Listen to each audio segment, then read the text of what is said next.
देखो जो ये यूनिट हम कर रहे हैं ना आपकी संस्कृत लैंग्वेज वाली, 4th यूनिट आज हम कंप्लीट कर देंगे और ये ओनली 6 मार्क्स की आपकी ये यूनिट है, जिसमें आप क्या क्या पढ़ोगे। संस्कृत की पाठ योजना पढ़ोगे, उसके बाद श्लोक उच्चारण विधि क्या होती है, पद्य पाठ योजना क्या होती है, गद्य पाठ योजना क्या होती है, और व्याकरण की पाठ योजना क्या होती है, और सूक्ष्म शिक्षण क्या होता है आपका। ठीक है, ये आपके 6 टॉपिक दे रखे हैं और 6 नंबर की आपकी ये यूनिट है। अभी पाठ योजना प्रीति ने बताया आपको कि जब भी है एक टीचर क्लास में पढ़ाने से पहले ये डिसाइड करता है कि उसको क्या पढ़ाना है, क्या कराना है, ये सारी चीजें क्या कहलाती है, आपकी पाठ योजना कहलाती है। और बाकी जो अदर सब्जेक्ट है उसमें भी आपको सेम ही याद करना है, तो एक ही जगह इसको याद कर लेना जहां से भी आप करो। ठीक है, तो आपका जो एक लेसन प्लान होता है उसको बनाने का क्या उद्देश्य होता है, तो लेसन प्लान को बनाने का उद्देश्य है एक तो जो आपके टीचिंग के जो गोल होते हैं वो पहले से ही आप डिसाइड करके रखते हो कि भाई इस हफ्ते में मुझे इतना चैप्टर या इतना सिलेबस मुझे कंप्लीट कराना है, और जो क्या है एक जो काम है वो एक सिस्टमैटिक ढंग से और एक प्लानिंग के जरिए चल सके। छात्रों के पहले से ही क्या प्रीवियस नॉलेज की जांच करने के लिए ये बनाया जाता है। बच्चों के अंदर क्या है जो विषय वस्तु है उसको समुचित ढंग से पढ़ाया जा सके, इसलिए आपका ये बनाया जाता है लेसन प्लान। ठीक है, तो ये इसने कुछ चीजें दे रखी थी लेसन प्लान की। और ठीक है, लेसन प्लान की आपको बनाने का यहाँ पे दे रखा है महत्व, आप पढ़ लेना किसमें सहायक होता है भाई आपका जो लेसन प्लान होता है। एक आपका होता है दैनिक पाठ योजना जो हर दिन के लिए बनाई जाती है। ठीक है, एक होती है संपूर्ण पाठ योजना जो पूरे चैप्टर को, और एक संस्कृत होती है जो छोटी बनाई जाती है, यानी कि मुझे आज ही पढ़ाना है तो सिर्फ मैं आज आज का आपको बता रही हूँ। तो इसमें क्या है आपका महत्व क्या होते हैं, जो आपकी टीचिंग है उसको इफेक्टिव बनाने के लिए आपको गाइडलाइंस देती है। जैसे आप टीचर हो तो आपको गाइडलाइंस देगी भाई आज मुझे ये टॉपिक कराना और उसमें ये क्वेश्चन मुझे कराने हैं। ठीक है, आपका ऑब्जेक्टिव है, मेरा ऑब्जेक्टिव ये है आज का कि मेरे बच्चों को आज पाठ योजना समझ में आ जाए कि होती क्या है। तो टीचर का, हर एक टीचर का यही ऑब्जेक्टिव होता है कि जो मैं करा रहा हूँ वो बच्चे को समझ में आ जाए। उसके बाद छात्रों की सहभागिता बढ़ाने में सहायक होता है, छात्रों का इवेल्युएशन करने में हेल्प करता है। जो भी आपको क्लास मिले, जो पीरियड मिला है उसका क्या है सदुपयोग हो जाता है, जब आपको पहले से ही पता आज मुझे ये चैप्टर कराना है। अगर आपने कोई भी लेसन प्लान नहीं बनाया तो आप क्लास में जाके पहले तो ढूंढोगे मैं आज क्या पढ़ाऊं क्या करवाऊं, तो 10 मिनट तो आपके वैसे ही वेस्ट हो जाएंगे। 40 मिनट की आपकी क्लास होती है। ठीक है, तो उसमें क्या है क्लास का सही ढंग से टाइम का यूटिलाइजेशन करने के लिए आपको ये करना पड़ता है। ठीक है, पाठ योजना आपने मेरे को ये बता दीजिए कितने बच्चे हैं जिनको लेसन प्लान बनाना नहीं आता, raise your hand. Lesson plan, Sanskrit में लेसन प्लान कैसे बनाना है आपको। सबसे पहले लेसन प्लान 1 आपने बनाया, छात्र अध्यापक, ठीक है, आपका नाम, दूसरी साइड अनुक्रमांक। सबसे पहले लेफ्ट हैंड साइड का देखो क्या क्या लिखना है आपको, प्यूपल टीचर नेम, जो छात्र अध्यापक है उसका नाम, कक्षा, विषय, उप विषय, छात्र अध्यापक का नाम, जैसे मैंने लिख दिया महिमा। ठीक है, क्लास छठी 6th, तो संस्कृत में क्या लिख रहे हो आप, षष्ठी। विषय क्या है, संस्कृत। उप विषय गद्य पढ़ा रहे हो आप, यमुना विसरहिता जाता। ठीक है, यानी चैप्टर का नाम है, आप संस्कृत पढ़ा रहे हो तो संस्कृत के चैप्टर का नाम आप यहाँ पे लिख दोगे। राइट हैंड साइड आप अनुक्रमांक लिखोगे, क्लास लिखोगे, कौन सी क्लास यानी कि पीरियड कौन सा चल रहा है, फर्स्ट सेकंड थर्ड। ठीक है, टाइम पीरियड कितना 40 मिनट, दिनांक डेट क्या है, ये चीजें आप ऊपर लिखते हो। उसके बाद आप लिखोगे आपके, इसमें लिख रखी है पहले सहायक सामग्री, लेकिन पहले आपको सामान्य उद्देश्य लिखने हैं, विशिष्ट उद्देश्य है, और तीसरे नंबर पे आपको क्या लिखनी है, आपकी सहायक सामग्री लिखनी है। सामान्य उद्देश्य क्या है, बच्चों का पठन कौशल को डेवलप करना। सामान्य उद्देश्य है सभी सब्जेक्ट में एक जैसे रहेंगे। ठीक है, तो भाषा संबंधी सोच और सौंदर्य से परिचित कराना, संस्कृत का शुद्ध उच्चारण कराना, अगर आप हिंदी कर रहे हैं तो हिंदी का शुद्ध उच्चारण करवाते हैं, इंग्लिश पढ़ा रहे हैं तो इंग्लिश की लर्निंग को ठीक करवाते हैं आप, टू इंक्रीज द रीडिंग। ठीक है, रीडिंग को बनाना चाह रहे हैं हम, ये सारी चीजें ऐसे आपको सामान्य उद्देश्य सब में सेम रहेंगे। ठीक है, हाँ, लेकिन जो सब्जेक्ट है उसका नाम चेंज कर देना, कहीं ये है कि हिंदी में लिखो आप और संस्कृत का नाम लिख के आ जाए, ऐसा मत करना। सबसे पहले तो बच्चों की भाषा के प्रति छात्रों में रुचि उत्पन्न करना, बच्चे की जो रीडिंग स्किल है उसको डेवलप करना, बच्चे का जो उच्चारण है, प्रोनाउंसिएशन है उसको डेवलप करना, कठिन शब्दों का ज्ञान देना। ठीक है, ये सामान्य उद्देश्य सभी जितने भी आपके सब्जेक्ट है सब में एक जैसे रहेंगे। उसके बाद आपके स्पेसिफिक ऑब्जेक्टिव आपके सब्जेक्ट से रिलेटेड रहेंगे कि छात्र प्रस्तुत पाठ के बारे में अवगत हो सकेंगे कि जो मैं आज पाठ पढ़ा रही हूँ संस्कृत का बच्चों को, बच्चे उसे समझ सकेंगे और बच्चे क्या है जो सा मैं समझा रही हूँ उसे खेल के महत्व से परिचित हो सकेंगे। तो विशिष्ट उद्देश्य है आप जो भी ले रहे हो उसी के अकॉर्डिंग चलेगा। ठीक है, ओके मैम।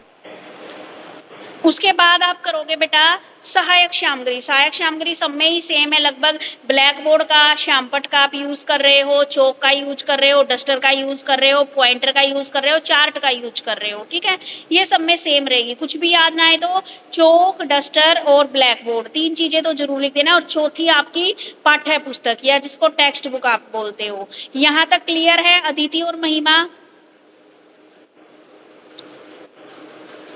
ठीक है बेटे, उसके बाद आता है इतना कराने के बाद आप क्या करोगे। अब ये सारी चीजें लिख दी। अब आप क्लास में जा चुके हो, मतलब आप खुद को मानो कि आप एक टीचर हो। तो आप सबसे पहले क्या करोगे, क्लास में ये सारी चीजें कराने से पहले प्रीवियस नॉलेज चेक करोगे। आप पूर्व ज्ञान की चेकिंग करोगे। जैसे कई बार मैं चैप्टर पढ़ाने से पहले आप लोगों से पूछ लेती हूँ भाई ये पहले पढ़ा है या नहीं पढ़ा है।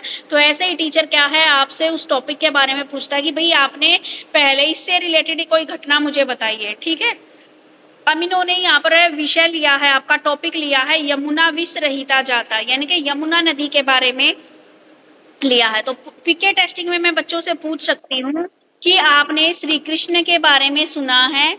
तो बच्चे बोलेंगे हाँ मैंने श्री कृष्ण के बारे में सुना है और उनके जीवन की कुछ घटनाओं से परिचित है। ठीक है, नाजिया बेटा लेसन प्लान करा रही हूँ।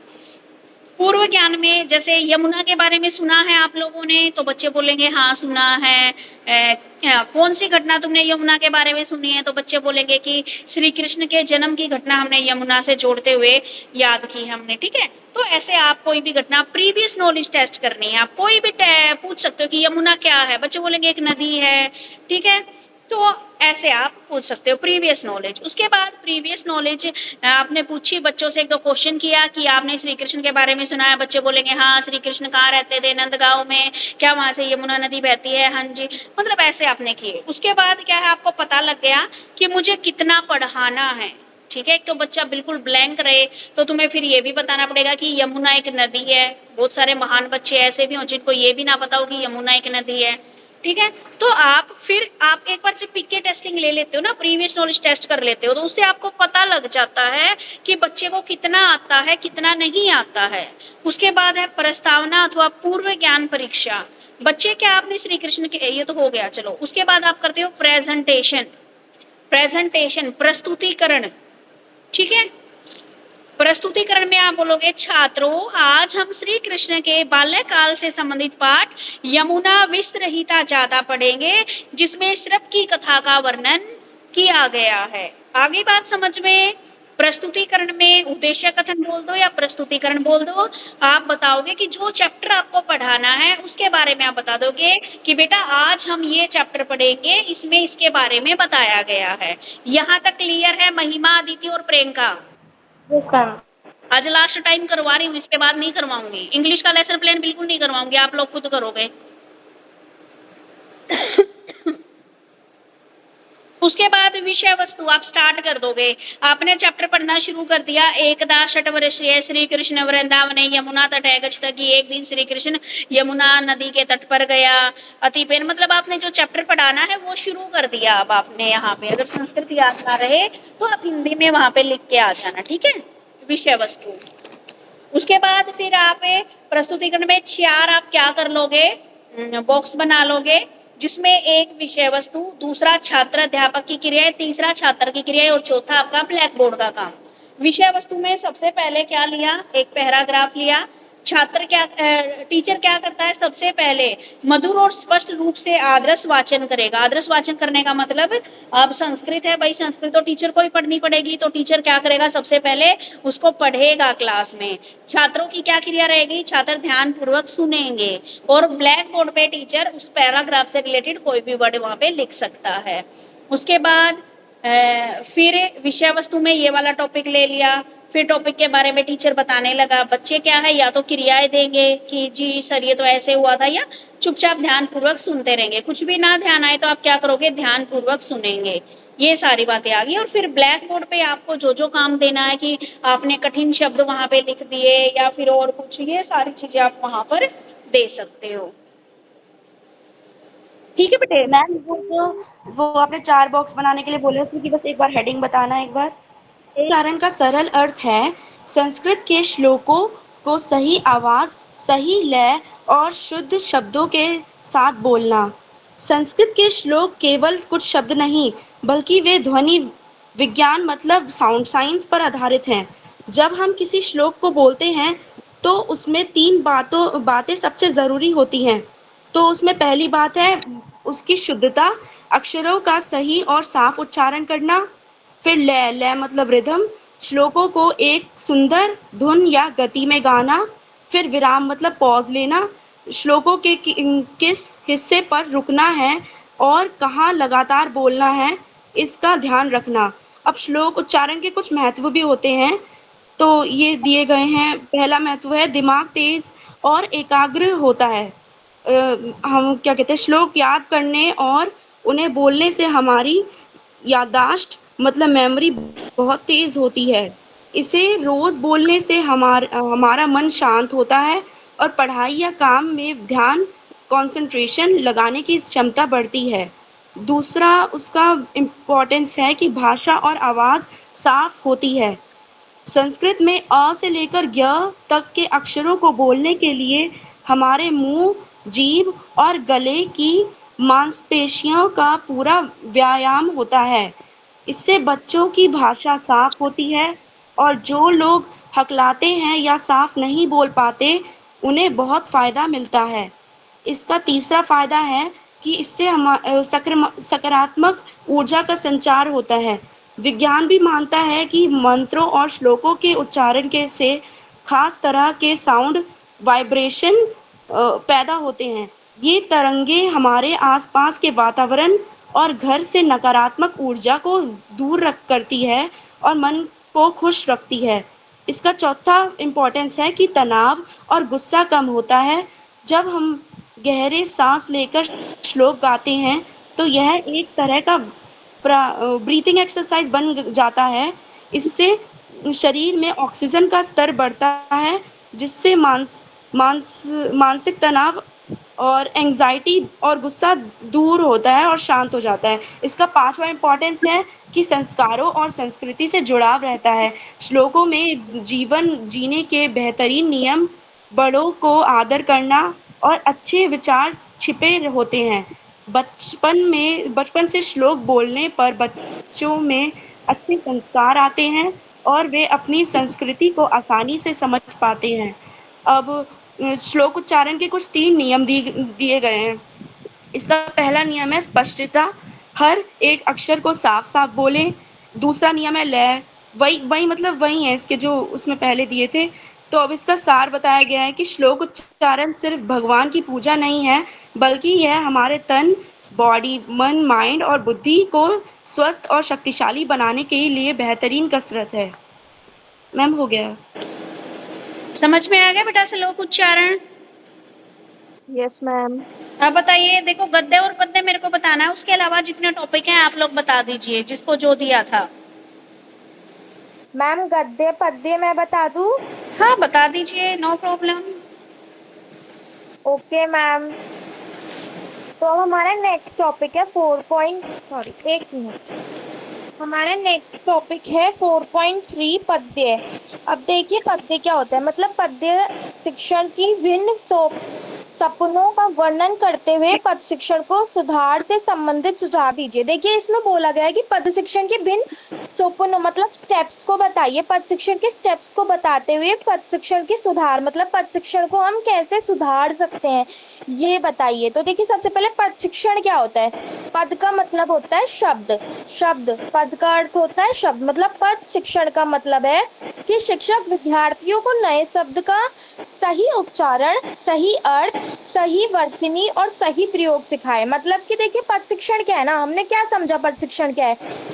पद शिक्षण है मतलब शब्द, मतलब अगर आप जो शब्द का उच्चारण कर रहे हैं ना उसका सही अर्थ क्या है, आप जो मात्रा लगा रहे हो शब्द में, छोटी ई की मात्रा, बड़ी ई की मात्रा, मतलब बर्तनी जो आप लगा रहे हो वो करेक्ट लगा रहे हो या नहीं। जैसे कि मान लीजिए परिश्रम, तो आप इसका उच्चारण कैसे करेंगे, जो टीचर होती है वो उच्चारण करना सिखाती है, बेटा परिश्रम को परिश्रम कहते हैं। फिर मैम परिश्रम का अर्थ समझाती है, बेटा परिश्रम को ना मेहनत कहते हैं। फिर इसका वाक्य परिश्रम कहाँ कहाँ उपयोग करता है, जब हम पढ़ाई करते हैं तो हम उसे एक परिश्रम कहते हैं। तो इस तरीके से, और इसको लिखा कैसे जाता है हिंदी लैंग्वेज में ये। तो देखिए अब नेक्स्ट है इसके अंदर सोपानों का वर्णन करते हुए, मतलब स्टेप्स का वर्णन, मतलब चरण, मतलब पद शिक्षण जब हम कर रहे होंगे मतलब शब्द लिख रहे होंगे तो हम कौन कौन से स्टेप्स हम फॉलो करेंगे। तो देखो इसके अंदर ना टोटल आपके 7 स्टेप्स हैं। तो सबसे पहले देखो इसमें आप क्या करोगे, प्रस्तावना, प्रस्तावना माने इंट्रोडक्शन। आप अगर जैसे परिश्रमी आपने एक शब्द लिया है तो आप सबसे पहले इंट्रोडक्शन दोगे, कि सबसे पहले शिक्षक नए शब्द का क्या देते हैं, परिचय देते हैं, परिश्रम का परिचय देंगे, है ना। फिर आप उसके बाद आप करेंगे इसकी प्रेजेंटेशन, मतलब शब्द प्रस्तुत करना, मतलब कि जैसे शिक्षक शब्द को बोर्ड पर लिखकर उसकी उच्चारण करता है, मतलब शिक्षक क्या परिश्रम को बोर्ड पे लिख के दिखाएंगे टीचर की, देखो बेटा परिश्रम इस तरीके से लिखते हैं, ठीक है। और फिर जो स्टूडेंट्स है वो क्या करेंगे, उसका करेक्ट उच्चारण करेंगे। फिर शब्द का अर्थ बताना, फिर हम परिश्रम का अर्थ बताएंगे। उसके बाद हम बताएंगे कि शब्द कैसे प्रयोग करना है, मतलब कहाँ पे हमें जो परिश्रम शब्द है वो प्रयोग करना है। फिर हम क्या करेंगे, अभ्यास करेंगे। जब हमारी टीचर ने इतनी चीजें बता दी फिर हम अभ्यास करेंगे, और फिर मैम क्या करेंगी लास्ट में,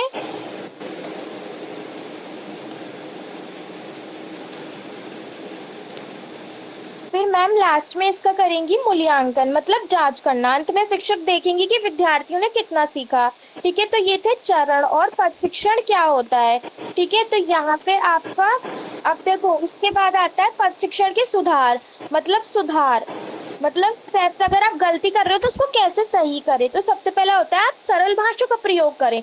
देखिए अगर मैं एकदम से A for A B C D जब हम बच्चे को पढ़ाते हैं, या फिर मैं एकदम से बच्चे को बोलूं भैया मतलब एक स्टूडेंट को कहूँ कि आप कैट बोलो, तो स्टूडेंट जो छोटा बच्चा होगा वो कैट नहीं बोल पाएगा। लेकिन पहले मैं बच्चे को ए बी सी सिखाऊंगी, बेटा A for apple, B for boy, C for cat होता है, तो वो एकदम से क्या करेगा, ग्रैप कर लेगा बच्चा। तो इसलिए हम सरल भाषा का प्रयोग करेंगे। हम फिर उच्चारण क्या करेंगे, बच्चे टीचर बच्चे को उच्चारण बहुत अच्छी तरीके से कराएंगे। जब परिश्रम बोलना सिखाएंगे, बेटा परिश्रम परिश्रम, तो छोटे छोटे टुकड़ों में स्टेप वाइज फिर बार बार अभ्यास कराएंगे, या चित्र के माध्यम से बच्चे को बताएंगे। और फिर दैनिक जीवन में परिश्रम का क्या लाभ है ये बताएंगे। फिर अगर बच्चा तब भी गलती करता है ना तो हम उसकी गलती को रिवाइज कराएंगे, और तभी बच्चों को लिखने का बोर्ड पे क्या करेंगे, अवसर देंगे। तो ये था आपका पद शिक्षण किसे कहते हैं, पद शिक्षण के स्टेप्स क्या आते हैं, और पद शिक्षण को कैसे सुधार सकते हैं।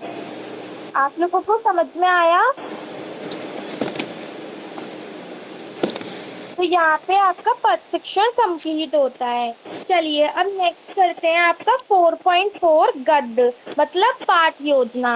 गद्य को बोलते हैं पाठ योजना। देखो जब हमने पद करा था ना तो हम शब्द कर रहे थे, छोटे छोटे शब्दों को जोड़कर हम हाँ जब जी, बना जैसे रहे थे तो हम, आप जो आपकी कविता होती है ना बेटा, जो पोएम होती हैं उन वो तो आपकी पद्य में आती है। जैसे कविता का आप सारा वो लिखते हो ना, पद्यांश का आंसर लिखते हो, ठीक है। कोई भी दो लाइनें दे दी फिर उसका हिंदी उच्चारण करते हो, ये उसके द्वारा उस राइटर के द्वारा ली गई है, इसका पद्यांश ये है।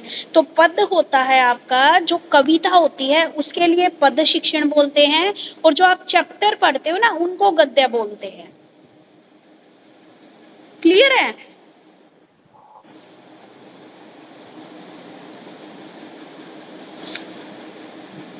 Yes ma'am. अब स्टार्ट करते हैं 4.4 गद्य पाठ योजना। देखिए अभी हमने लेसन प्लान करा था, तो गद्य को हम पाठ योजना भी बोलते हैं। इसमें आपका क्वेश्चन बनता है कि पाठ योजना से आपका क्या अभिप्राय है, मतलब आप पाठ योजना से क्या समझते हैं। पाठ योजना के भिन्न प्रकारों पर प्रकाश डालिए, मतलब प्रकारों पर, मतलब इसको सरल भाषा में बताइए, और इसके प्रकार मतलब इम्पोर्टेंस बताइए। तो देखिए लेसन प्लान क्या होता है, पाठ योजना वह लिखित योजना है जिसे शिक्षक कक्षा में पढ़ाने से पहले तैयार करते हैं। देखिए, जब हमारे टीचर हमें कोई भी यूनिट, कोई प्लान, कोई चैप्टर पढ़ाते हैं ना, तो टीचर सबसे पहले खुद तैयार करके जो सामग्री क्लास के अंदर लेकर आते हैं उसी को हम पाठ योजना बोलते हैं। ठीक है, इसमें क्या क्या आता है, इसमें पहले ही तय किया जाता है कि क्या पढ़ाना है, कि बच्चे को क्या क्या हमको रीड आउट कराना है।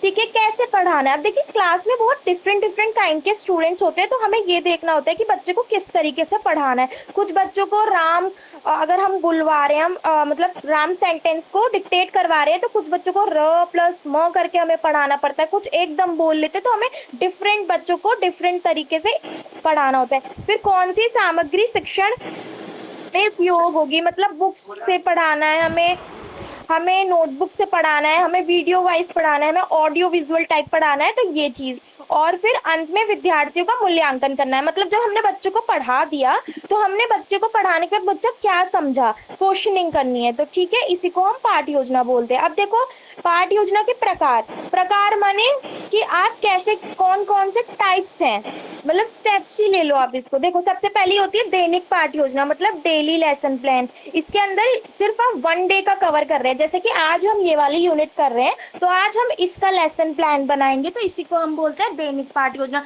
फिर आती है इकाई पाठ योजना, मतलब यूनिट प्लानिंग। जब आप डेली प्लानिंग कर रहे होते हैं तो आपको एक यूनिट में कितने डेज में कंप्लीट करना है, मतलब यह पूरे अध्याय इकाई के लिए बनाई जाती है। फिर आती है आपकी एनुअल लेसन प्लान, मतलब पूरे ईयरली। जब आप पूरे ईयरली बना लेते हो ना, फिर आप बच्चों को क्या करते हो, डेली में और यूनिट में डिवाइड कर देते हो। ठीक है, जो पूरे साल के लिए बनाई जाती है, इसमें पूरे पाठ्यक्रम के महीनों के अनुसार बांटा जाता है। फिर आता है आपका सूक्ष्म पाठ योजना, मतलब माइक्रो लेसन प्लान, जो सूक्ष्म टीचिंग बोलते हैं। माइक्रो लेसन प्लान, जैसे कि जो बच्चे डीएलएड और बीटीसी कर रहे होते हैं उनको क्या किया जाता है, आपको इंटर्नशिप में डाल के बच्चों को, छोटे छोटे थोड़े थोड़े ग्रुप में बच्चों को डाल के टीचर कैसे बनते हैं सिखाया जाता है, तो इसी को हम माइक्रो लेसन प्लान। फिर आता है आपका डिटेल लेसन प्लान, मतलब इसमें विस्तृत पाठ योजना, मतलब इसमें पढ़ाने की पूरी प्रक्रिया विस्तृत होती है, मतलब जैसे कैरिकुलम आप ले लीजिए। ठीक है, अब लास्ट आता है इसके अंदर पाठ योजना का महत्व, मतलब अगर जब मैं पाठ योजना आपको पढ़ा रही हूँ तो इसकी इंपॉर्टेंस क्या है। देखिए, शिक्षक पहले से ही तैयारी कर लेते तो आपका टाइम कंज्यूम होता है, पढ़ाई व्यवस्था और क्रमबद्ध हो जाती है, आपको पता लग जाता है कि आपकी क्लास में 100 स्टूडेंट है, 50 स्टूडेंट्स जो होते हैं वो अच्छे से पढ़ पाते हैं और 50 स्टूडेंट्स जो है जिनको डीप में बताना होता है, और उसमें से 10 स्टूडेंट्स 50, हाँ ठीक है। फिर समय की बचत होती है, तो फिर आपकी जो टाइमिंग है वो कंज्यूम हो रही है, विद्यार्थी को विषय आसानी से समझ आ जाता है। ठीक है, और शिक्षक क्या होता है, शिक्षक का मेन उद्देश्य क्या है, आपको इजीली बुक की लैंग्वेज को इजी लैंग्वेज में ट्रांसफर करना। तो आप मैम का भी उद्देश्य कंप्लीट हो गया और स्टूडेंट का उद्देश्य भी कंप्लीट हो गया, और अंत में विद्यार्थी को सही मूल्यांकन किया जाता है। वही फॉर्मेटिव और असेसमेंट, फॉर्मेटिव में डेली क्लास, असेसमेंट में ईयरली, तो आपका असेसमेंट कर दिया जाता है, और यही है आपकी गद्य पाठ योजना। तो आज हमने 2 टॉपिक कवर किए, 4.3 एंड 4.1, यहाँ आपका कंप्लीट होता है। आज सभी को समझ में आया क्लियरली? अभी भी आपको नहीं समझ में आएगा तो आप मुझसे पूछ सकते हैं। Thank you. हाँ,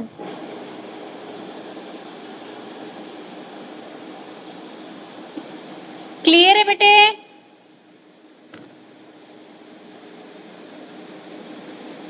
ठीक है, उसके बाद क्या क्या टॉपिक रह गए?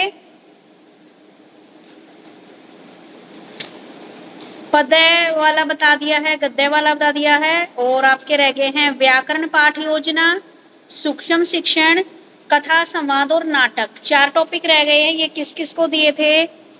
पारस? मैडम मैंने नाटक वाला लास्ट वाला। ओके, उसके बाद कथा? कोई बात नहीं, पारस आप बता दो। कौन सा मैम, नाटक वाला? हाँ जी।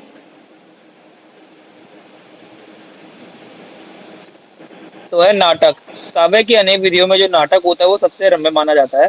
इसमें जो रंगमंच पर आकार जो होता है, नट या अभिनेता मूल पात्रों की आवश्यकताओं का अनुसरण करते हैं और दर्शक जो है उसे देखकर हृदय में आनंद का अनुभव करते हैं, इसलिए इसे दृश्य काव्य भी कहा जाता है। और इसमें जो नट नायक के रूप का अपने ऊपर आरोप कर लेता है, इसलिए इसे रूपक भी कहा जाता है। संस्कृत में जो नाटक साहित्य की परंपरा है वो अत्यंत प्राचीन है। वेद, रामायण, महाभारत, पुराण, बौद्ध तथा जैन साहित्य, कौटिल्य अर्थशास्त्र, वात्स्यायन के कामसूत्र, आदि अनेक ग्रंथों में प्राप्त उल्लेखों तथा संकेतों से यह प्रतीत होता है कि जो वैदिक काल था अर्थात लगभग 20वीं शताब्दी ईसा पूर्व से ही किसी न किसी रूप में नाटकों का प्रारंभ हो गया था। ये तो हो गया नाटक। अब नाटक की उत्पत्ति कैसे हुई? तो मानव की जो स्वाभाविक प्रवृत्ति है कि वह अपने आप देखी और सुनी बातों का इस रूप में दूसरों के सामने प्रस्तुत करना चाहता है कि उन्हें भी वैसे ही अनुभूति हो जैसे उनको हुई है। यह अनुसरण और हाव भाव प्रदर्शन करने की प्रवृत्ति है नाटक को जन्म देती है। पदार्थ विद्वानों ने वीर पूजा, मृतक पूजा, कोटलिका, नृत्य, धार्मिक विधि विधान, यूनानी प्रभाव आदि से भारतीय नाटक की उत्पत्ति की कल्पना की है। अब नाटक या रूपक के भेद। नाट्यशास्त्र का सबसे पहला और प्रसिद्ध ग्रंथ भारत मुनि द्वारा रचित नाट्यशास्त्र मिलता है। इसका रचना काल विद्वानों ने 100 ईसा पूर्व से 200 ईसा पूर्व तक रखा है। पर्स इसमें पता नहीं आवाज को क्या हुआ आपकी को एकदम से अचानक। नाट्यशास्त्र का सबसे पहले और प्रसिद्ध ग्रंथ भारत मुनि द्वारा रचित नाट्यशास्त्र मिलता है। इसकी जो रचना है काल विद्वानों ने 100 ईसा पूर्व से 200 ईसा पूर्व तक रखा है। इसमें जो नाटक है के भेद जो है उसमें प्रयुक्त होने वाली कथा वस्तु, नाटक का नायक तथा अन्य पात्र, रस, गीत, नृत्य, रंगमंच, प्रेक्षागृह आदि सभी का वर्णन किया गया है। अब नाट्य परंपरा। संस्कृत में जो नाटक साहित्य है अत्यंत विस्तृत और अनेक प्रकार का है। इसमें ऐसे नाटक भी लिखे गए जो संसार के नाटक साहित्य में अनुपम है। मुख्य नाटक भास, कालिदास, अश्वघोष, शूद्रक, विशाखदत्त, हर्ष, भवभूति, भट्टनारायण, देवनाग, मुरीर, साखर। इनके अतिरिक्त भी अनेक नाटककारों ने अपने उत्तम कृतियों से संस्कृत नाट्य परंपरा को समृद्ध किया और आज तक करते चले आ रहे हैं। अब नाटक शिक्षण के उद्देश्य। साहित्य के हर विधा की भांति नाटक विद्या का भी विशिष्ट महत्व है। जहाँ तक शिक्षण कार्य की बात है वह नाटक का भी अपना महत्व प्रकट हो जाता है। नाटक शास्त्र का कार्य छात्रों के लिए शिक्षाप्रद होने के साथ साथ समग्र मनोरंजक भी होना चाहिए। नाटक शिक्षण से पूर्व उसके कुछ उद्देश्य निर्धारित किए गए हैं जो कि निम्न प्रकार से है। पहला, जैसे छात्रों को संस्कृत के नाटक साहित्य से अवगत कराना। दूसरा, अभिनय कला का ज्ञान प्रदान करना। तीसरा, छात्रों में नाट्य कला के प्रति रुचि जागृत करना तथा नाट्य कला की योग्यता में वृद्धि करना। नाटक के समान से किसी समाज विशेष की सांस्कृतिक, सामाजिक व राजनीतिक परिस्थितियों का ज्ञान प्रदान करना। अब नाट्य शिक्षण का महत्व। पहला, नाटक से छात्रों का स्वस्थ मनोरंजन होता है।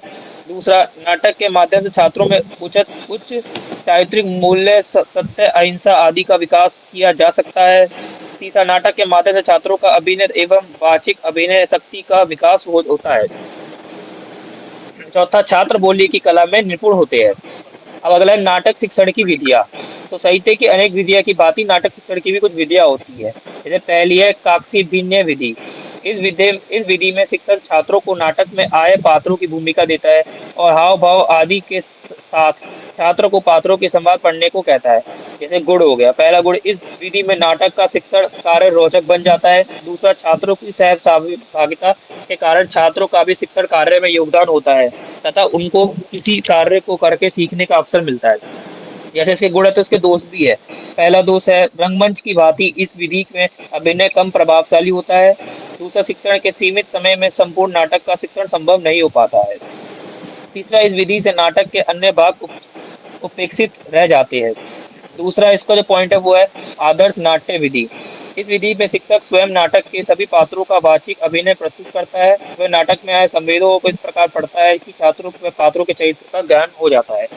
इसके गुण कौन से? पहला गुण है छात्रों को अभिनय की कला से अवगत कराया जाता है। दूसरा, इस नाट्य विधि को सर्वत्र अपनाया जा सकता है। तीसरा, प्राथमिक स्तर के लिए ये विधि अधिक उपयुक्त है।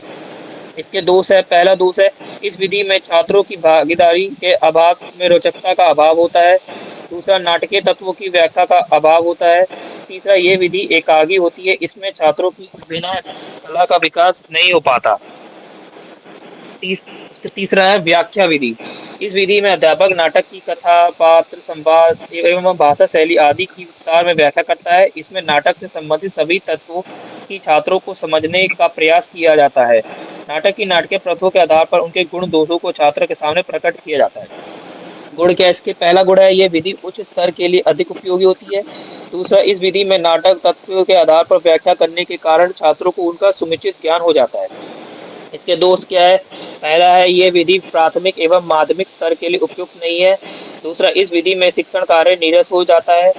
तीसरा, छात्रों की वाचिक एवं अभिनय कला को विकसित करने का अवसर प्राप्त नहीं होता है। चौथा है रंगमंच अभिनय विधि। इस विधि के में छात्र पूरे नाटक को रंगमंच पर प्रस्तुत करते हैं और अध्यापक निर्देशक का कार्य करता है। गुण क्या है इसके? पहला, ये विधि में छात्रों को अभिनय प्रतिभा विकसित होती है इससे। दूसरा, छात्रों को मनोरंजन के साथ साथ सीखने का अवसर भी मिलता है।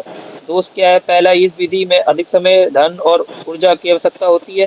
दूसरा, साधनों के अभाव पर में हर विद्यालय में ये व्यवस्था संभव नहीं है। अब आखिर इसका रहता है नाटक शिक्षण के सोपान। इसका जो सामान्य उद्देश्य क्या है? तो पहला, ये शिक्षक शिक्षण से पूर्व सामान्य उद्देश्यों का निर्धारण करना। दूसरा, विशिष्ट उद्देश्य। इसके पश्चात शिक्षक उस विशिष्ट उद्देश्यों का निर्धारण करेगा जो नाटक में दर्शाया गया है। तीसरा, इसकी जो सहायक सामग्री क्या है? पाठ्य पुस्तक, श्यामपट्ट, संकेतक, मनोरंजनी आदि। और पूर्व ज्ञान क्या है? नाटक से संबंधित पूर्व ज्ञान का शिक्षक द्वारा परीक्षण किया जाना चाहिए। प्रस्तावना या भूमिका। इसके अंतर्गत शिक्षण पूर्व पाठ का संबंध स्थापित करने के लिए कुछ प्रश्न पूछता है। उद्देश्य कथन। प्रस्तावना के बाद शिक्षण पढ़ाए जाने वाले नाटक की नाम से घोषणा करेगा।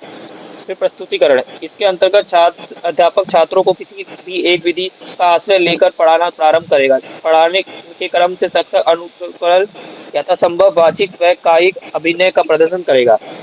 अनुकरण वाचन। अध्यापक के आदर्शन के पश्चात छात्र आदर्श अनुकरण वाचन करेगा और अध्यापक उनकी सहायता करेगा। अगला है कठिन निवारण। इसके अंतर्गत विशेष प्रसंग व कठिन शब्दों के अर्थ समझाए जाएंगे। फिर बोध प्रश्न। पठित नाटक के आधार पर नाटक से संबंधित प्रश्न पूछे जाएंगे। फिर पुनरावृत्ति।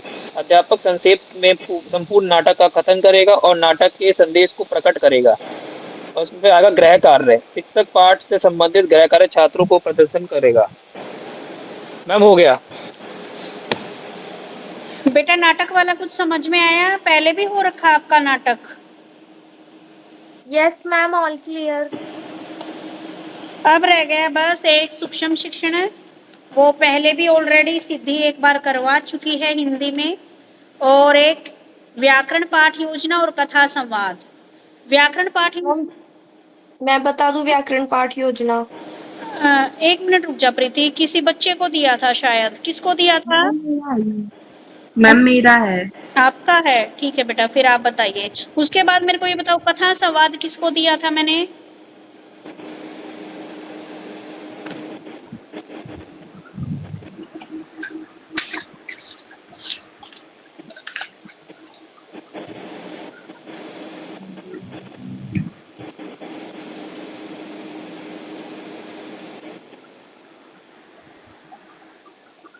इसमें फर्स्ट टॉपिक है व्याकरण का अर्थ एवं व्याकरण की परंपरा।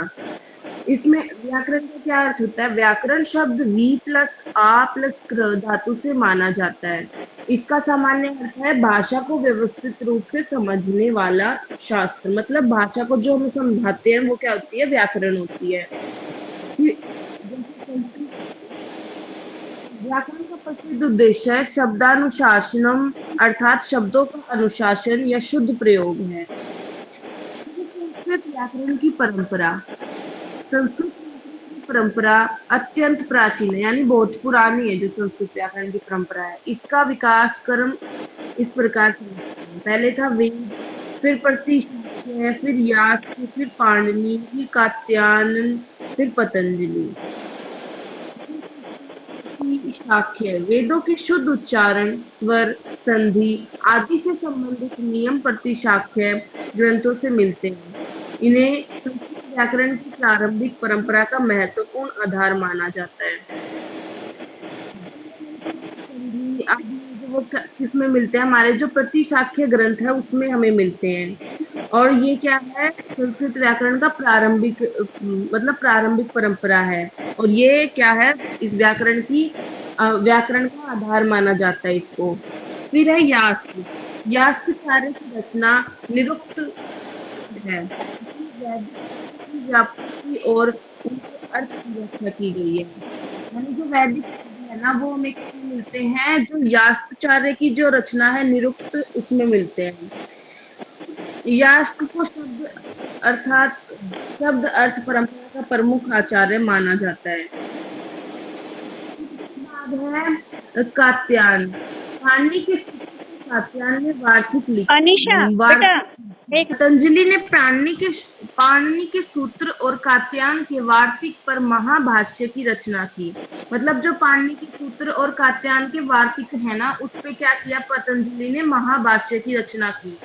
यह संस्कृत व्याकरण का अत्यंत महत्वपूर्ण ग्रंथ है। मतलब व्याकरण की जो ज्यादातर चीजें वो किसमें, इसी में मिलती हैं। इसके बाद है व्याकरण शिक्षण के उद्देश्य। मतलब इसके उद्देश्य क्या है। सबसे पहले समझें कि व्याकरण पढ़ाने का उद्देश्य केवल नियम रटवाना नहीं है। मतलब कि व्याकरण पढ़ने का मतलब ये नहीं है कि हमें सिर्फ नियम रटने हैं। इसका मुख्य उद्देश्य है विद्यार्थियों को शुद्ध भाषा का ज्ञान और उसका सही प्रयोग कराना है। मतलब कि बच्चों को क्या है कि शुद्ध मतलब भाषा अच्छे से समझ में आए और उसका वो सही प्रयोग कर सके। शुद्ध भाषा का ज्ञान, इसका उद्देश्य क्या है। शुद्ध भाषा का ज्ञान, विद्यार्थी शुद्ध बोलना, पढ़ना और लिखना सीखें।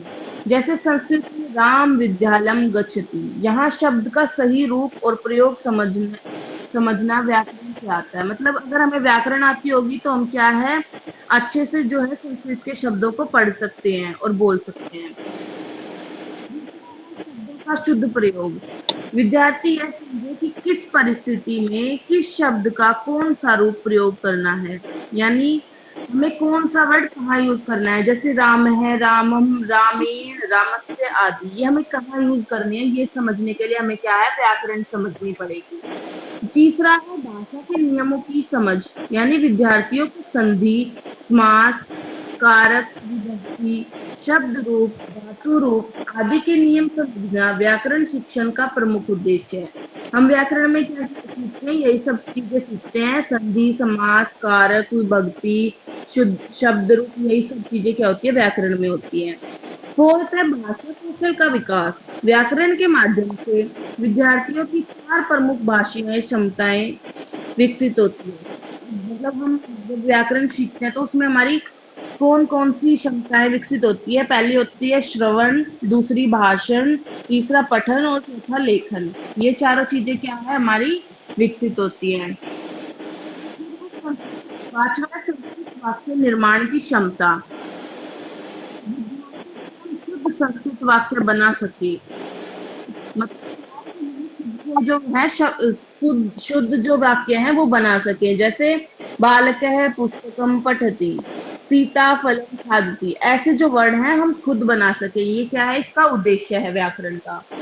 फिर है संस्कृत साहित्य को समझने में सहायता। जब विद्यार्थी को व्याकरण का अच्छा ज्ञान होता है तो वह श्लोक, कथा, नाटक, अन्य संस्कृत साहित्यों को आसानी से समझ सकता है।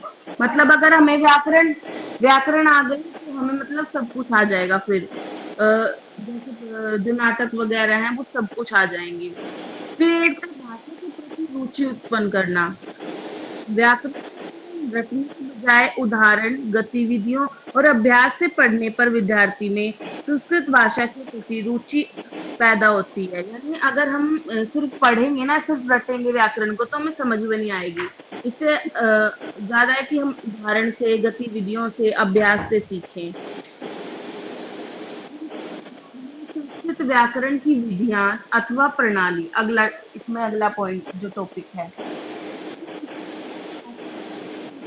3 प्रमुख प्रणाली बताई है। पहली आगमन प्रणाली, दूसरी है निगमन प्रणाली और तीसरी है आगमन निगमन प्रणाली। उदाहरण से सामान्य नियम तक पहुंचना आगमन प्रणाली कहलाती है। अर्थात शिक्षक पहले उदाहरण देता है, विद्यार्थियों से उनका निरीक्षण करवाता है और अंत में विद्यार्थी स्वयं व्याकरण के नियम समझते हैं। मतलब क्या है, शिक्षक एक लाइन बोल देगा तो फिर क्या है विद्यार्थियों से पूछेगा। फिर क्या है उसमें विद्यार्थी क्या है स्वयं व्याकरण के नियम समझते हैं। जैसे उदाहरण के लिए शिक्षक बोर्ड पर लिखता है राम पठती, बालक क्रीडती, छात्र लिखती। तीनों वाक्यों में राम, बालक, छात्र के बाद क्रिया का कौन सा रूप आया है। मतलब फिर उनसे क्या पूछता है कि इसमें जो क्रिया है उसका कौन सा रूप आया है। तो बच्चे क्या है खुद से जवाब देते हैं। ये कौन सी विधि होती है, ये होती है आगमन प्रणाली या विधि। फिर इसके क्या होते हैं, विद्यार्थियों की सक्रिय भागीदारी होती है। यानी बच्चे क्या हैं खुल के भाग लेते हैं। दूसरा है विषय विषय को उदाहरण के माध्यम से समझाना आसान होता है। बच्चे क्या है उदाहरण के माध्यम से जल्दी सीखते हैं। विद्यार्थियों में तर्क एवं निरीक्षण शक्ति विकसित होती है। बच्चे क्या है बोलना सीख जाते हैं, मतलब तर्क करने लगते हैं, निरीक्षण शक्ति उनमें क्या है विकसित होती है। फिर सीखा हुआ नियम लंबे समय तक याद रहता है। जो हम ऐसे सीखते हैं ना, मतलब जवाब दे के जो हम बताते हैं वो हमें क्या है लंबे समय तक याद रहता है। इसके दोष भी हैं कुछ, जैसे इसमें अधिक समय लगता है। फिर प्रत्येक व्याकरणिक नियमों का उदाहरण से समझाना संभव नहीं होता। मतलब क्या है हम सभी चीजों को उदाहरण से नहीं समझा सकते। फिर शिक्षक से उदाहरण तैयार करने पड़ते हैं। मतलब टीचर को क्या है ढूंढ के देखना पड़ता है कि कौन से जो उदाहरण है वो उस टॉपिक के लिए सही है। फिर छोटे बच्चे को कभी-कभी सोचने में कठिनाई हो सकती है। मतलब बच्चे को कई बार क्या है पता नहीं चलता कि इसमें कौन से नियम का यानी कौन सी मतलब व्याकरण के कौन से नियम का इस्तेमाल किया है। निगमन प्रणाली यानी सामान्य नियम से विशेष उदाहरण की ओर जाना निगमन प्रणाली कहलाती है। इसमें शिक्षक पहले व्याकरण का नियम बताता है, यानी टीचर क्या है पहले व्याकरण का नियम बताएगा, फिर उस नियम को उदाहरण के माध्यम से समझाता है। पहले उसका नियम बताएगा, फिर उदाहरण के माध्यम से समझाएगा और उसके बाद अभ्यास करवाएगा। जैसे उदाहरण के लिए शिक्षक पहले नियम बताता है, यानी राम शब्द के रूप वचन के अनुसार बदलते हैं। क्या है जो राम शब्द क्या रूप से बदलते हैं, विभक्ति और वचन के अनुसार बदलते हैं। फिर उदाहरण देता है, जैसे रामम, रामः, रामम, रामेण, राम्य, रामस्य आदि। रूपों का अभ्यास करते हैं। फिर क्या है टीचर ने बता दिया, उसके बाद क्या है बच्चे इनका अभ्यास करेंगे। इसके गुण हैं, यह विधि सरल और स्पष्ट है। ये विधि क्या है आसान है और स्पष्ट अच्छे से समझ में आती है। दूसरा है कम समय में अधिक विषय पढ़ाए जा सकते हैं। अगर कम समय होगा तो ये क्या है जल्दी भी पढ़ाई जाती है इस विधि के द्वारा। फिर कठिन नियम को जल्दी समझाया जा सकता है, जो मुश्किल नियम है वो भी क्या है जल्दी समझ में आते हैं। फिर उच्च रूप से उपयोगी है, मतलब होती है उसमें क्या है ये जो विधि है ये अच्छे से समझ में आती है। विद्यार्थी अक्सर नियम को रटने लगते हैं। क्या है बच्चे समझते नहीं है बल्कि उसको क्या है रटने लग जाते हैं। दूसरा है विद्यार्थियों की सक्रिय भागीदारी कम हो जाती है। मतलब जो बच्चे हैं वो क्लास में जो है पार्टिसिपेशन कम कर देते हैं। इसके बाद है इसमें तर्क एवं खोज की प्रवृत्ति कम विकसित होती है। यानी बच्चे क्या है खुद से कुछ नहीं ढूंढते, जो टीचर बताता है उसी को याद कर लेते हैं बस। फिर है बच्चों के लिए यह विधि कभी-कभी नीरस हो जाती है। मतलब बच्चों को क्या है इस विधि में कई बार मजा नहीं आता, जो छोटे बच्चे होते हैं। फिर व्याकरण का व्यावहारिक प्रयोग कम हो सकता है। जो उसका प्रयोग है ना बच्चे फिर उसका व्याकरण का प्रयोग भी नहीं करेंगे, जो टीचर ने बताया बस उसी को रट के याद कर लेंगे। फिर है निगमन प्रणाली। जब आगमन और निगमन दोनों विधियों का उचित रूप से प्रयोग किया जाता है तो उसे आगमन निगमन प्रणाली कहते हैं। यह सबसे व्यवहारिक और संतुलित तरीका माना जाता है।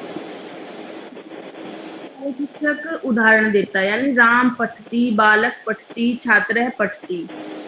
विद्यार्थी इसके बाद शिक्षक नियमों को स्पष्ट करता है और फिर विद्यार्थी को नए वाक्य बनवाकर अभ्यास करवाता है। इसमें टीचर क्या है बता देता है पहले, फिर क्या है बच्चों से पूछता है और उन्हें क्या है कुछ पॉइंट दे देता है और फिर उनसे क्या करते हैं वाक्य बनवाता है। इसके गुण क्या है दोनों विधियों के अच्छे गुणों का समन्वय, मतलब दोनों से अच्छी अच्छी चीजें ले लेते हैं। दूसरा है विद्यार्थियों की सक्रिय भागीदारी रहती है। फिर नियम भी स्पष्ट होते हैं और उसका प्रयोग भी कराया जाता है। फिर और प्रयोग तीनों का विकास होता है। शिक्षक को दोनों विधियों का उचित ज्ञान होना आवश्यक, मतलब टीचर को दोनों विधियां अच्छे से आनी चाहिए। फिर उचित उदाहरण चुनने में समय लग सकता है।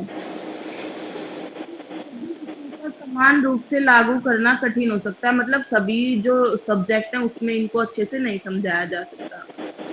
तो शिक्षक की कुशलता पर इसकी सफलता काफी निर्भर करती है। व्याकरण शिक्षण के सोपान।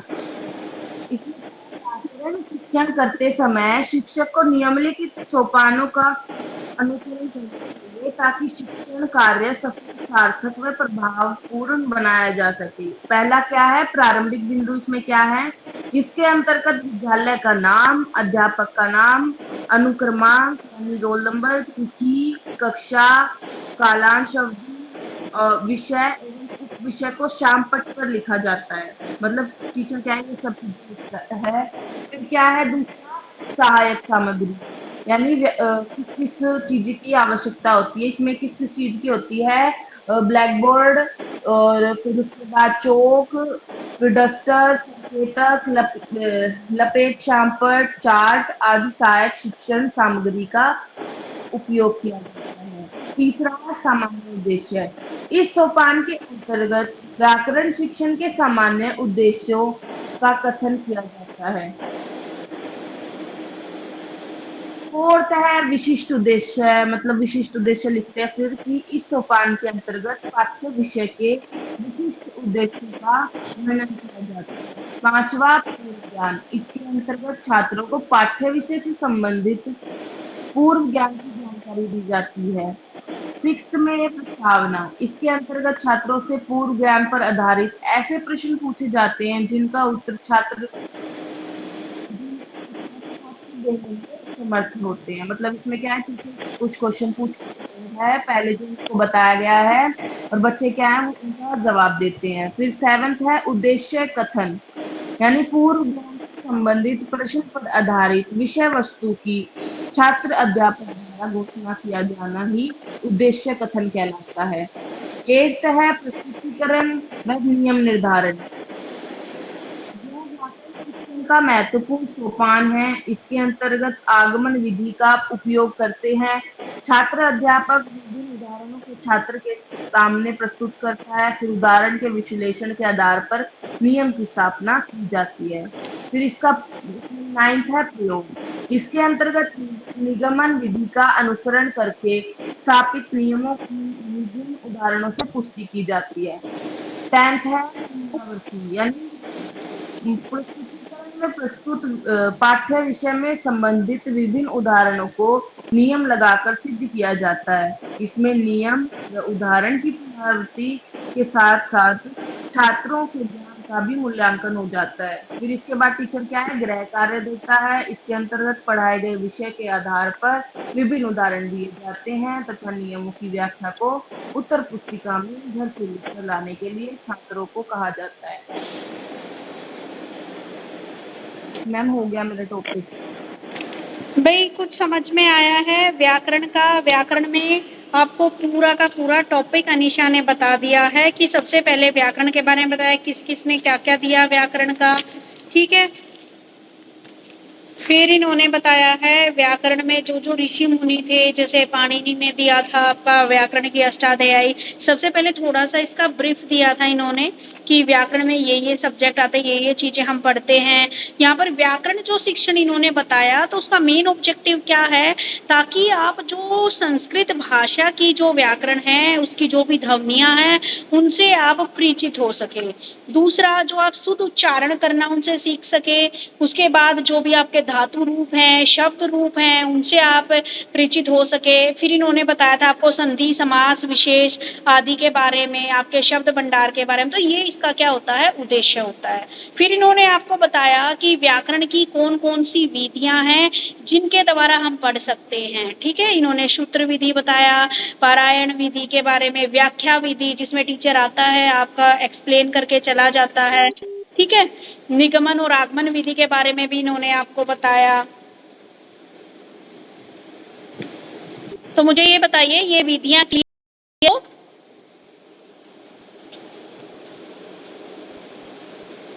Yes ma'am. ठीक है। उसके बाद आती है आपकी सूक्ष्म शिक्षण। इसके बाद इन्होंने स्टेप बताए थे आपको क्या क्या करना है, ठीक है। इसके स्टेप में आपने सबसे पहले प्रारंभिक बिंदु, सहायक सामग्री, यानी कि स्टेप में आपको इन्होंने यही बता दिया जैसे हम व्याकरण शिक्षण पाठ योजना बनाते हैं ना, आपने बाकी जो लेसन प्लान हमने बनाए हैं उनके अकॉर्डिंग, ठीक है। कि हमें फिर इन्होंने बताया प्रारंभिक बिंदु लेते हैं, सहायक सामग्री, सामान्य उद्देश्य बताते हैं, विशिष्ट उद्देश्य, पूर्व ज्ञान, प्रस्तावना, उद्देश्य कथन, फिर प्रस्तुतिकरण करते हैं, पुनरावृत्ति करते हैं और गृह कार्य देते हैं। क्लियर है व्याकरण शिक्षण वाला टॉपिक? ठीक है, अब 2 टॉपिक आपके बच गए हैं, एक कथा संवाद और एक सूक्ष्म शिक्षण। सिद्धि सूक्ष्म शिक्षण बता दीजिए, उसके बाद प्रीति बता देगी। यस मैम आते हैं और उसमें 5 to 6 स्टूडेंट्स होते हैं और एक टॉपिक पे जो प्यूपिल टीचर होता है उसको क्या करना होता है, टीचिंग करनी होती है, जैसे कि हमारी इंटर्नशिप। फिर इसी को हम कहते हैं सूक्ष्म शिक्षण, मतलब कि माइक्रो टीचिंग। मतलब देखिए, जैसे बच्चा पहले ABC सीखता है, फिर शब्द और फिर कहानी, वैसे ही नए टीचर को एक साथ पूरी क्लास नहीं पढ़ाई जाती, उसे 5-10 मिनट के लिए 5 से 6 बच्चों को सिर्फ एक टॉपिक पढ़ाने के लिए कहा जाता है। देखिए, अब इसकी प्रकृति के बारे में बात करते हैं, मतलब कि नेचर, इसकी नेचर कैसी है। तो देखिए, ये जो माइक्रो टीचिंग होती है ना, सूक्ष्म शिक्षण होता है, ये छोटा होता है, मतलब इसमें 5 to 10 मिनट्स होते हैं, 5 to 6 जो स्टूडेंट्स होते हैं और एक ही टॉपिक आपको दिया जाता है। ये एक एक कौशल पे काम करता है, मतलब एक ही टॉपिक है और आपकी जो टीचिंग कौशल है उस पे काम होता है, जैसे कि आपको जैसे सवाल पूछने हैं, ब्लैक बोर्ड कैसे यूज करते हैं, उदाहरण कब देना चाहिए, ये ठीक है। और इसमें ना आपको बार बार अभ्यास कराया जाता है, जैसे पढ़ाओ, वीडियो देखो, गलती सुधारो, इन द सेंस मतलब पहले आप टीच कर लो, फिर आपको समझ नहीं आ रहा आप वीडियो देखो, मतलब आप खुद को क्या कर रहे हो, इवेल्युएट कर रहे हो, मतलब आप अपने आप को इम्प्रूव कर रहे हो। फिर आपको क्या मिलता है इसी सूक्ष्म शिक्षण में, आपको क्या होते हैं जो टीचिंग बेनिफिट्स होते हैं, मतलब फीडबैक, बच्चों का फीडबैक भी मिलता है, जैसे कि आप स्लो बहुत सारे मतलब 5 to 6 स्टूडेंट्स की क्लास है, आप स्लो बोल रहे हो तो बच्चे प्यूपल टीचर से बोलते हैं कि आपकी ना आवाज हमको क्लियर नहीं है, आप थोड़ा तेज बोलिए, तो आप वहां पे क्या कर सकते हो, आप इम्प्रूव कर सकते हो। ये तो थी आपकी नेचर। देखिए, अब बात करते हैं गुण की, मतलब फायदे, मतलब बेनिफिट। तो देखिए, जब आप सूक्ष्म शिक्षण करते हैं ना, तो देखिए आपको पूरी क्लास तो 1 पॉइंट पे नहीं दी गई है, आपको प्रैक्टिस के लिए दी गई है, तो आपका डर खत्म होता है। आपको पता है कि ये सूक्ष्म शिक्षण की क्लास है, मतलब मेरी प्रॉपर टीचिंग से पहले मेरी प्रैक्टिस टीचिंग की क्लास है, तो मेरे को क्या है, मैं कितनी भी गलतियां करूँ मैं सुधार सकती हूँ, ठीक है। और इसमें गलती भी अच्छे से सुधारी जा सकती है। यहाँ पे आप एक एक चीज को ना स्टेप बाय स्टेप लेके चल सकते हो, ठीक है। जैसे सवाल पूछना, आपको अब एक स्टूडेंट ने सवाल पूछा कि ए फॉर एप्पल होता है, तो ए को और क्या बोल सकते हैं, तो आप सोचोगे और आप अगर नहीं बता पाते तो आपको ये पता लग जाता है कि नेक्स्ट टाइम मुझे अपने स्टूडेंट्स का क्या है अच्छे से आंसर करना मुझे आना चाहिए।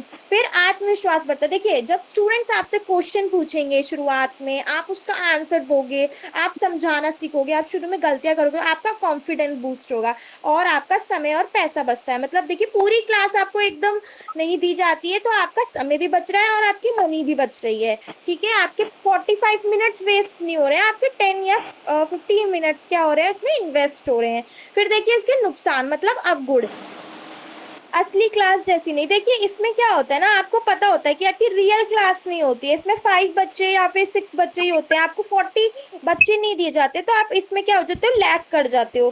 फिर इसमें थकाऊ हो सकता है, मतलब बार बार एक ही चीज रिकॉर्ड करने देखने बोरिंग लगती है। मतलब देखिए, इसके अंदर ना आपको, आप एक ही टॉपिक को बार बार क्या कर रहे हो, रिकॉल कर रहे हो, तो आप ना बोर हो जाते हो। जैसे कि हम कभी मैथ्स पढ़ते हैं या हम संस्कृत इतने टाइम से कंटिन्यू कर रहे हैं, तो हम क्या हो गए, बोर, मतलब एक तरह की बोर होने शुरू हो जाते हैं, तो हम थका हुआ महसूस करते हैं। इसमें सिर्फ एक ही कौशल पे फोकस होता है, आप बच्चों को पूरी समझ और अनुशासन नहीं सिखा पाते। देखिए, आपको प्रॉपर आप स्टूडेंट्स को नहीं करा पाते, क्योंकि आपको 40 स्टूडेंट्स की क्लास तो नहीं होती, छोटे बच्चे 4 to 5 ग्रुप की होती है, तो आप इसमें सिर्फ एक ही कौशल पे फोकस कर आप उसमें प्रॉपर डिसिप्लिन ऐड नहीं कर पाते। और आपको हर जगह ना कैमरे की जो बेनिफिट होता है वो नहीं मिलता, वीडियो रिकॉर्डिंग का बेनिफिट नहीं मिलता, आपको डिफरेंट रूम नहीं मिलता करने के लिए कभी कभी कॉलेजेस में, तो ये आपको क्या होती है, दिक्कतें आ जाती है। देखिए, अब ये तो मैंने आपको सूक्ष्म शिक्षण क्या होता है, गुण क्या होते हैं और अवगुण क्या होते हैं।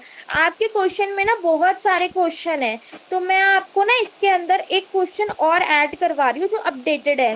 तो इस एक मिनट इसके अंदर, एक मिनट, हाँ, इसके अंदर सूक्ष्म शिक्षण आपने पहले नहीं करा था, ये संस्कृत के अंदर है। तो इसके अंदर आपका आता है सूक्ष्म शिक्षण की आपकी साइकिल, मतलब टीचिंग साइकिल क्या होती है, मतलब सूक्ष्म शिक्षण की कार्य विधि एवं सूक्ष्म शिक्षण के चक्र की विवेचना कीजिए। मतलब कार्य की विवेचना कीजिए, कार्य विधि मतलब चक्र की विवेचना, किस चक्र में चलता है। तो देखो, सूक्ष्म शिक्षण चक्र वह प्रक्रिया है जिसमें शिक्षक किसी एक शिक्षक को सूक्ष्म शिक्षण चक्र वह प्रक्रिया है जिसमें शिक्षक किसी एक शिक्षक कौशल का अभ्यास करता है, अपनी गलतियां सुधारता है और फिर उसी कौशल को दोबारा अभ्यास करता है। ये अपडेटेड टॉपिक है आपका। तो देखो, सूक्ष्म शिक्षण में कार्य विधि क्या होती है, आपकी टीचिंग साइकिल क्या होती है, या फिर आपकी चक्र विधि क्या होती है, कि इसमें जो सूक्ष्म शिक्षण में होता है, जो टीचर होता है ना, वो एक ही टॉपिक पे क्या करता है, अभ्यास करते हैं। जैसे आपकी सूक्ष्म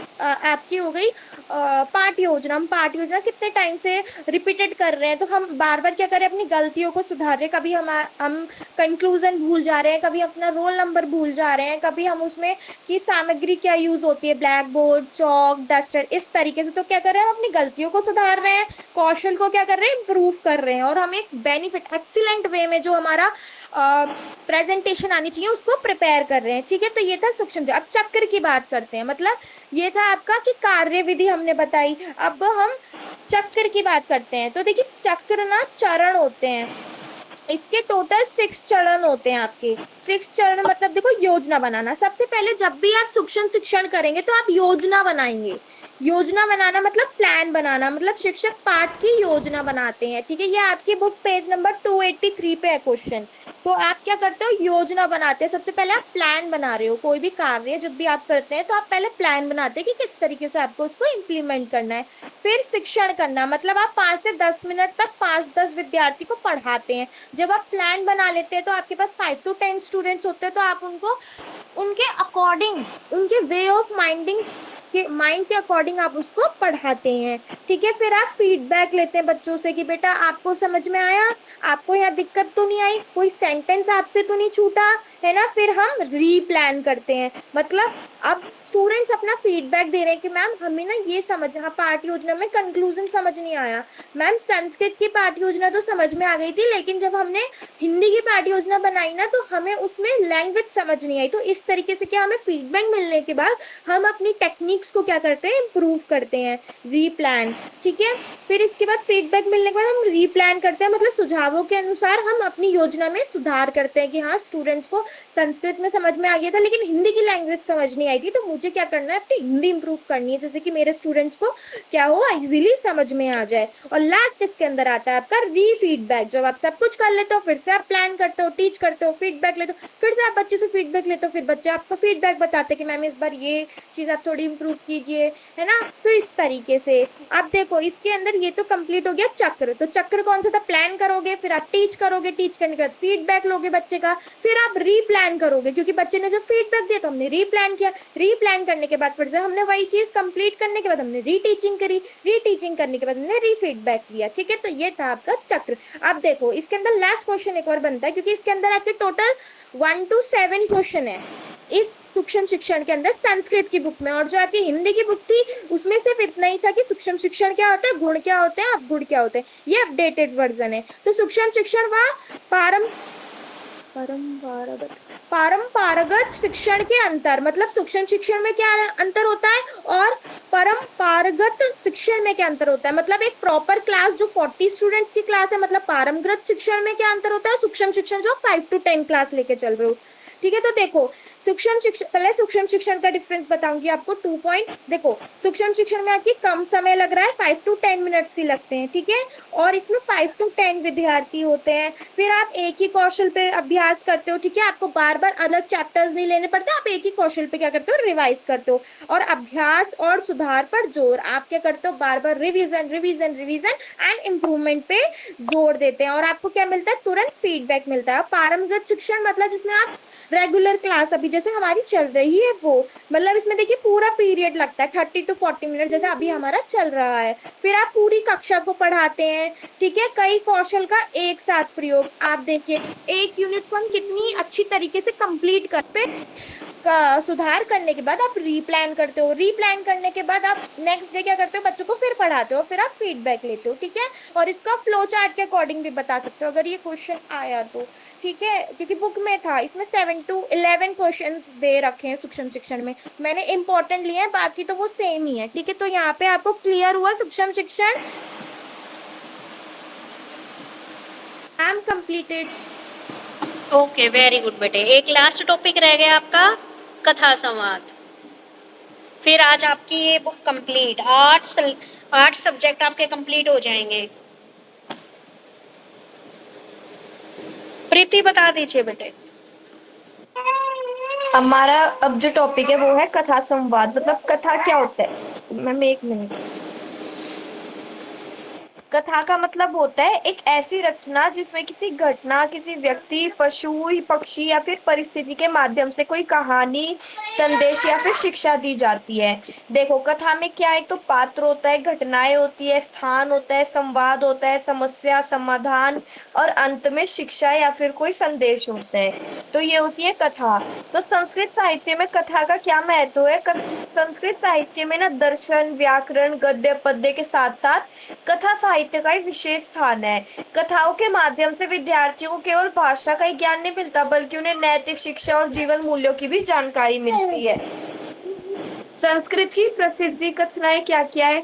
देखो एक तो पंचतंत्र, मतलब ये संस्कृत की ना प्रसिद्ध नीति कथा है। इसके अंदर क्या होता है, पशु पक्षियों की कहानियों के माध्यम से जीवन की शिक्षा दी जाती है। फिर है हितोपदेश।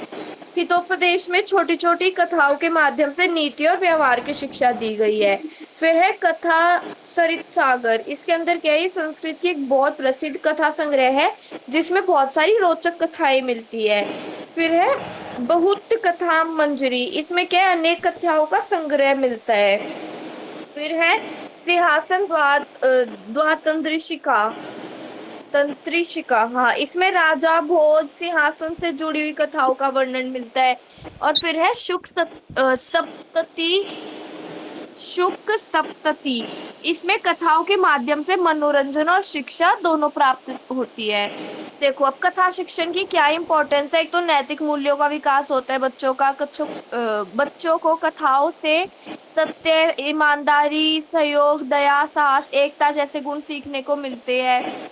फिर एक तो कल्पना शक्ति का विकास होता है। कहानी सुनते समय ना बच्चा अपने मन में पात्रों और घटनाओं की कल्पना करने लग जाता है, इमेजिनेशन करते हैं। जैसे किसी बच्चे को अगर बोला कि एक जंगल में ना एक शेर रहता था, तो बच्चा क्या है, जंगल और शेर को इमेजिन करने लग जाएगा। फिर भाषा का विकास होता है। कथा के माध्यम से विद्यार्थियों का शब्द भंडार बढ़ता है, उच्चारण सुधरता है, वाक्य निर्माण बेहतर होता है, बोलने की क्षमता बढ़ती है और सुनने की क्षमता बढ़ती है। फिर मनोरंजन होता है। मतलब कथा मतलब पढ़ाई नहीं है, इसमें मनोरंजन का भी साधन है, इसलिए जो ज्यादातर स्टूडेंट्स होते हैं वो कहानियों में ही ज्यादा रुचि लेते हैं। फिर तर्क शक्ति का विकास होता है। मतलब कथाओं में समस्या भी मिलती है और उनका समाधान भी होता है। अब कथा शिक्षण के क्या क्या उद्देश्य है? देखो एक तो कल्पना और तर्क शक्ति का विकास होता है, चरित्र निर्माण होता है, मनोरंजन होता है, संस्कृत साहित्य से परिचित होते हैं बच्चे, ज्ञान में वृद्धि होती है, नैतिक मूल्यों का विकास होता है, कठिन विषयों को सरल बनाता है और रुचि और अनुशासन होता है इसमें। अब कथा शिक्षण की क्या क्या विधि है? पहली विधि है कथा कथन विधि। इसके अंदर क्या है, जो शिक्षक खुद को कहानी को बोलकर सुनाकर विद्यार्थियों को समझाता है। शिक्षक कहानी को केवल पढ़ाता ही नहीं है, बल्कि उसकी भाव, आवाज और हाव भाव के साथ प्रस्तुत करता है। इससे क्या क्या होता है, जैसे छोटे बच्चों को हम स्टोरी सुनाते ना, जैसे शेर की आवाज को गंभीर बना के बोलना और खरगोश की आवाज को थोड़ी मासूम सी बना के बोलना, तो अलग अलग भाव से जो प्रस्तुत करते हैं शिक्षक। इसके क्या लाभ है? तो रुचि बढ़ती है, कहानी आसानी से याद रहती है, कल्पना शक्ति बढ़ती है और बच्चे जो है इंटरेस्ट के साथ पूरी स्टोरी सुनते हैं। फिर प्रश्नोत्तर विधि। इसमें क्या है, शिक्षक कहानी से संबंधित प्रश्न पूछते हैं और विद्यार्थी उत्तर देते हैं। शिक्षक पूछता है कि एक कबूतर कहाँ फंस गए थे, तो बच्चे उत्तर देते हैं कि वो शिकारी के जाल में फंसे थे। तो उन्होंने जाल से कैसे मुक्ति पाई? सभी कबूतर एक साथ उड़ गए और जाल को भी साथ ले गए। तो इससे क्या होता है, जो विद्यार्थी है वो सक्रिय यानी एक्टिव रहते हैं। शिक्षक की समझ शिक्षक समझ की जांच कर पाते हैं और ध्यान केंद्रित रहता है। फिर है संवाद विधि। इसमें कहानी के पात्रों के बीच होने वाले संवाद को विद्यार्थियों द्वारा प्रस्तुत कराया जाता है। मतलब कहानी में राजा और मंत्री का संवाद है, तो दो विद्यार्थी, एक विद्यार्थी राजा बनेगा, दूसरा विद्यार्थी मंत्री बनेगा, तो ये दोनों मिलकर संवाद बोलेंगे। इससे क्या होता है, बोलने का कौशल विकसित होता है, हर एक स्टूडेंट को एक्टिविटी में पार्टिसिपेट करने का मौका मिलता है, आत्मविश्वास बढ़ता है और कहानी ज्यादा इंटरेस्टिंग बनती है, यानी रोचक बनती है। फिर है गान विधि। इस विधि में ना कथा के महत्वपूर्ण अंशों को गा कर या लय के साथ प्रस्तुत किया जाता है। मतलब ये बहुत छोटे बच्चों के लिए बहुत ज्यादा उपयोगी है। इसको, इससे क्या है, कहानी याद रहती है, कक्षा में रुचि बनी रहती है और उच्चारण और लय का अभ्यास होता है। जैसे वो रानी लक्ष्मी वाली बाई वाली कहानी थी एक, वो तो ऐसी कुछ कहानी थी। फिर है चित्र प्रविधि। इसके अंदर क्या है, इसमें शिक्षक है वो कहानी समझाने के लिए चित्रों का प्रयोग करते हैं। मतलब एकता में बल पढ़ते समय शिक्षक क्या दिखा सकता है, कबूतरों का समूह, दाना, जाल, शिकारी, उड़ते हुए कबूतर, और फिर हर एक चित्र के आधार पर ना कहानी समझाई जाती है। इससे क्या है कि बच्चों को जो कहानी है वो जल्दी समझ आती है, कल्पना शक्ति बढ़ती है और छोटे बच्चों के लिए बहुत ज्यादा उपयोगी होती है। फिर है कथा कथा फिर है फिर है कथा अभिनय प्रविधि। इसके अंदर क्या है, जो विद्यार्थी है ना वो कहानी के पात्र बनकर अभिनय करते हैं। मतलब शेर और खरगोश की कहानी में ना एक विद्यार्थी शेर बन जाएगा, दूसरा खरगोश बन जाएगा, तीसरा जंगल के पात्र। मतलब इस ये और जो संवाद वाली विधि है ना, ये लगभग सिमिलर ही है। इसमें इसके क्या लाभ होते हैं, तो अभिनय की क्षमता बढ़ती है, आत्मविश्वास बढ़ता है, कहानी लंबे समय तक याद रहती है और विद्यार्थी एक्टिव होकर सीखते हैं। तो देखो, कथा शिक्षण के लिए ना कुछ इंपॉर्टेंट बातें बताई गई है। एक तो कहानी विद्यार्थियों के मानसिक स्तर के अनुसार होनी चाहिए, भाषा सरल होनी चाहिए, कहानी रोचक होनी चाहिए, कहानी में छोटे छोटे संवाद होने चाहिए, कहानी देश काल और संस्कृति के अनुकूल होनी चाहिए, कहानी शिक्षा प्रसिद्ध होनी चाहिए, कहानी बहुत लंबी नहीं होनी चाहिए, छोटी होनी चाहिए, और कहानी में ना इमेजिनेशन और मनोरंजन होना चाहिए। तो देखो, यहाँ पर अब जो सबसे इम्पोर्टेंट पार्ट है वो है कथा शिक्षण की पाठ योजना। हमने पाठ योजना तो कर रखी है, तो सबसे पहले हम क्या करते हैं, हम अपना जो इंट्रो होता है वो लिखते हैं, जैसे कि छात्र अध्यापक का नाम, अनुक्रमांक, विषय, उपविषय, कक्षा, ये सारी चीजें लिखने के बाद फिर हम लिखते हैं उद्देश्य। पहले हम लिखेंगे सामान्य उद्देश्य। सामान्य उद्देश्य में हम कल्पना शक्ति और तर्क का विकास, चरित्र निर्माण, मनोरंजन, संस्कृत साहित्य से परिचय और ज्ञान में वृद्धि, ऐसे कुछ एक दो पॉइंट्स लिख सकते हैं। फिर विशिष्ट उद्देश्य, जैसे हमने कोई भी टॉपिक लिया, जैसे हमने टॉपिक लिया है समवायो ही दुर्जय है, तो इसके अनुसार हम लिख सकते हैं कि एकता के महत्व को समझाना, एक दूसरे की सहायता करने की भावना विकसित हो करे और दुखी व्यक्ति की सहायता करने के लिए प्रेरित करे। जो भी हमारा विषय है उसके अंदर क्या पढ़ाना है हमें, उससे रिलेटेड हमें विशिष्ट उद्देश्य लिखने होते हैं। फिर पूर्व ज्ञान परीक्षा है। पाठ शुरू करने से पहले शिक्षक पुराने ज्ञान की जांच करते हैं, कुछ क्वेश्चंस पूछता है और विद्यार्थी उससे उत्तर देते हैं। तो उससे क्या है, शिक्षक को पता चल जाता है कि विद्यार्थियों को इस चीज की कितनी समझ है और किस तरीके से उनको समझाना है। फिर है प्रस्तावना। प्रस्तावना में क्या है, अब प्रस्तावना का उद्देश्य बच्चों को नए पाठ के लिए तैयार करना होता है। शिक्षक पहले कुछ प्रश्न पूछता है और उसके विद्यार्थियों के उत्तरों के बाद कहता है कि चलो आज हम एक ऐसी सांस्कृतिक कथा पढ़ेंगे जिसका संदेश है एकता में ही शक्ति होती है।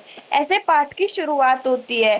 फिर है उद्देश्य कथन। अब शिक्षक क्या स्पष्ट रूप से बताता है कि आज क्या पढ़ाया जाएगा, यानी विद्यार्थियों को पता चल सके कि आज का पाठ क्या है और उससे क्या सीखना है हमें। फिर है प्रस्तुतिकरण। अब शिक्षक कहानी को भावपूर्ण तरीके से सुनाएगा और पढ़ाएगा। कहानी में कबूतरों का समूह भोजन की तलाश में घूम रहा होता है, उन्हें जमीन पर दाने दिखाई देते हैं, वो दाने खाने के लिए नीचे आते हैं, शिकारी के जाल में फंस जाते हैं। फिर सभी कबूतर एक साथ उड़ते हैं और जाल को भी ले जाते हैं। ऐसे करके जो टीचर है वो भावपूर्ण तरीके से कहानी सुनाएगा, फिर उस कहानी की शिक्षा बताएगा और साथ साथ ब्लैक बोर्ड पे क्या है, जो संस्कृत के जो मुश्किल शब्द है ना उनके सरलार्थ लिखता रहेगा हिंदी में। फिर रिवीजन करवाएगा, वो पुनरावृत्ति करवाएगा, मतलब कुछ क्वेश्चन पूछेगा बच्चों से कि कबूतर किस में फंसे थे, कबूतरों ने जाल से कैसी मुक्ति पाई, हमें इस कहानी से क्या शिक्षा मिलती है।